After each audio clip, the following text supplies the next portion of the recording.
ang ating binabad sa toyo mansi, suka, syempre, garlic and onion paste. And guys, ating liempo. May pang-stock na naman tayo, guys. So, ayan. Masarap to pagpulutan, di ba? So, pero ayan, guys. Yummy. Tara, guys, kumala ng pangbabad. And toyo, syempre, garlic and onion paste, pepper, tsaka yung toyo. Pati toyo ko. Ayan, natin kalamansi, syempre, ganyan lang sa suka. Makanang mani, So, ayan. So, ayan nga, guys. Matapos natin pakulawan sa lemongrass at asin, nilugasan. Syempre, ito naman yung ilalagay natin pang marinade niya. Ayan, guys. So, ayan na nga, guys. Tinadtad ko lang siya, binutasan para naman yung lasa pumasok. So, ayan.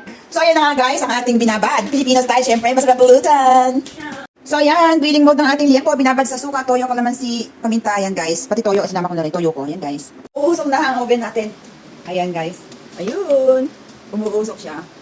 So, ayan ang ating grilled pork. Ayan, medyo half cook lang siya, guys. Para pagkakainin natin nila, ipapainit ulit natin, di ba? So, para hindi siya ma-overcook. Pag na-overcook kasi ang karne, na ano siya tumitigas. So, ayan.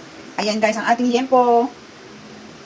So, ayan na guys ang ating liempo. Binabad natin niya syempre sa toyo mansi. O, di ba? Tama, toyo mansi. Tapos, ang garlic and onion paste. O, yan.